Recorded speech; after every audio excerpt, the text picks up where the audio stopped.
Hey everyone, it's Mr. Nobody here from Coffee and Oatmeal, and I am out here in Massachusetts. Plymouth Rock actually is what you see behind me. So over here on my right side is the monument where Plymouth Rock is underneath that concrete structure, and on my left side is the Mayflower, or known as the Mayflower 2. And I had to be out here today because today is the 400th anniversary of the Pilgrims landing in America.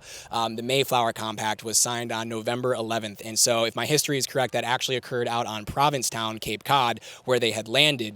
And then they came inland to scout, and Plymouth is where they decided they wanted to build a colony. And so it wasn't really until December that they landed here, but nevertheless, today is the day which I think is of almost more significance because it was the first document that was a civil document or covenant between the Christian Puritans that came over here and the strangers that were with them on the ship.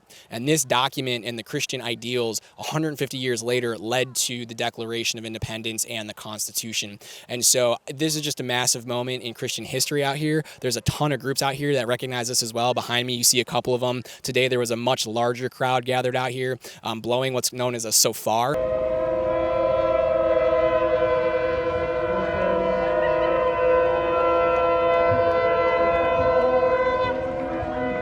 Apparently this, very biblical instrument that is used classically in Israel and amongst God's people to kind of call the troops and pronounce God and, as I found out, pronounce liberty to people, which for me has a special significance because of James 1:25, God's perfect law of liberty, which is, of course, the gospel, and freedom from God's law and condemnation to hell if we repent and believe in Jesus Christ. And then through that, we are reconciled in our relationship to both God and our neighbor. So the two greatest commandments, love God with all your heart, soul, mind, and strength, and then love your neighbor as yourself. So the first one kind of being the pure tenet of the gospel and our, the reconciliation to God.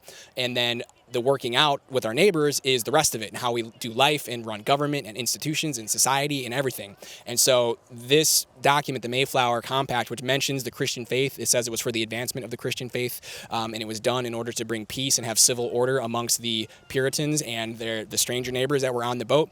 This is huge, a huge moment in history, not only for the Christian faith, but for our nation.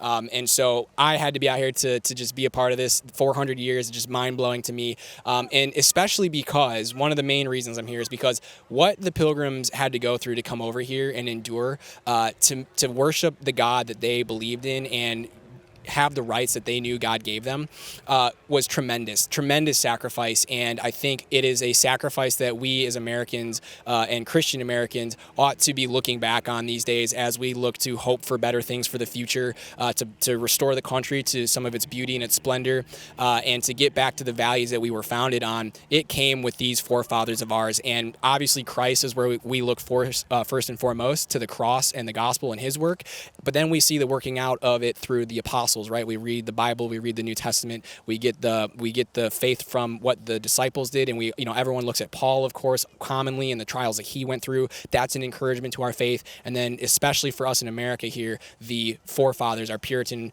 Christians forefathers that came over here and gave their lives in that first winter. So when they came over here, November is an incredibly late time of the year to travel. It was kind of crazy for them to come over here. And by the way, I want to give credit real quick.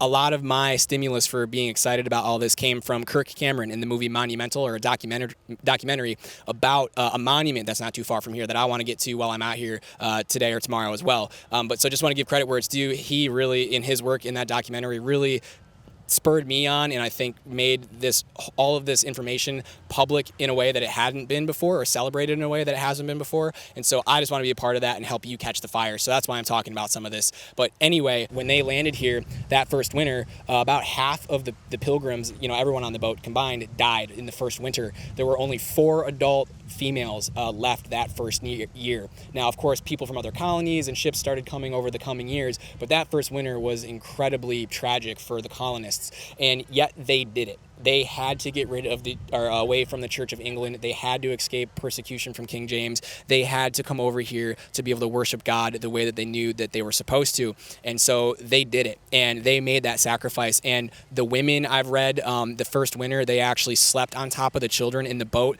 The men were outside in the snow, and the women went with the children on the boat. And they had to sleep on top of them to keep them warm, and a lot of those women froze to death that winter doing that. And so nowadays, I mean, where we talk about just women, you know, and rights to their body and just right to kill a baby and just toss it away for the sake of their career and advancement and whatever immorality you want to claim, these women gave their lives for their kids. It was a responsibility. It was a duty. It was like, for the sake of the future generations, our Puritan forefathers did what they did that first winter to endure, survive, and keep going. And I think that that should just be immense encouragement for us today as Christians. As we look around us, how much are we willing to give? You know, we preach it all the time. The gospel's supposed to move us. We're supposed to sacrifice. We're supposed to be persecuted. The world's going to hate us and whatnot. But are we really living our lives in a way right now in a free society that is showing that same type of love for the future generations and the people that are going to inherit this land from us? Because honestly, from my perspective, I know a lot of people in the church, we are all, and we're all in this, we're all really lapsing and failing in this in a lot of ways right now. So I hope that this message, and, you know, you go out and look at the history of the Pilgrims and look up some of this stuff. Obviously, there's always a bit of debate over the relationship with the Native Americans when they first arrived here. And of course, there was some back and forth and some sins committed from both parties against each other.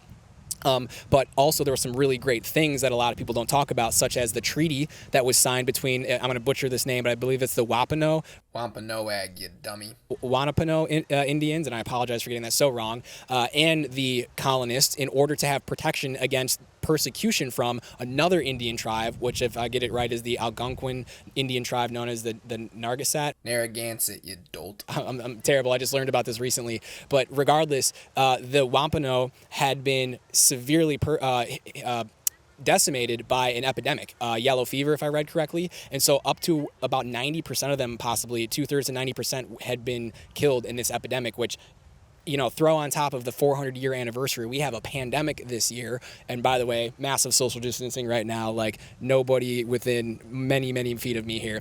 But point being, just the, you know, almost the, I don't know if it's irony or whatever, the symbolism of that happening this year, and our Pilgrim forefathers coming here and arriving at the end of an epidemic for those Native Americans. And so that peace treaty that they signed was largely the result of the Native Americans actually wanting help fighting the hostility from the other Native American group. They knew that the Europeans, because they had dealt with them previously, the Puritans were not the first Europeans to show up here. The European tradesmen had been bringing slaves since 1619. Same with all the warring going on between the Native American tribes in America before the colonists showed up. There was a lot of activity going on here. And so the colonists showed up, though, and brought these ideals of Christianity, and they brought a strong defense. They had guns, they had cannons, and the Native Americans that wanted help recognized that. And so they wanted this treaty in order to fight back the hostility that they were dealing with. And on top of that, because of that epidemic, a lot of the settlements in the area from the Native Americans had been abandoned. So they left corn, they left tools, and all sorts of stuff that the Pilgrims found. And so the Pilgrims, because of their Christian faith and belief in charity and whatnot, thought that they should compensate the Native Americans for taking all that, which they found upon arrival, which realistically they knew technically belonged to the Native Americans. So already you've got some of the ideas of property rights at play from the onset of the Pilgrims being here in America. So there is, of course, a sordid history, and men are evil. We all know that. That's why our limited government was designed as it is, in order to keep factious men from getting tyranny over one another, which we are absolutely on the cusp of battling these days. But nevertheless, these ideals came with the Pilgrims. They were formally codified in the Mayflower Compact, which century and a half later, resulted in the Declaration and the Constitution, with other Christian theory from John Locke and the Protestant theory of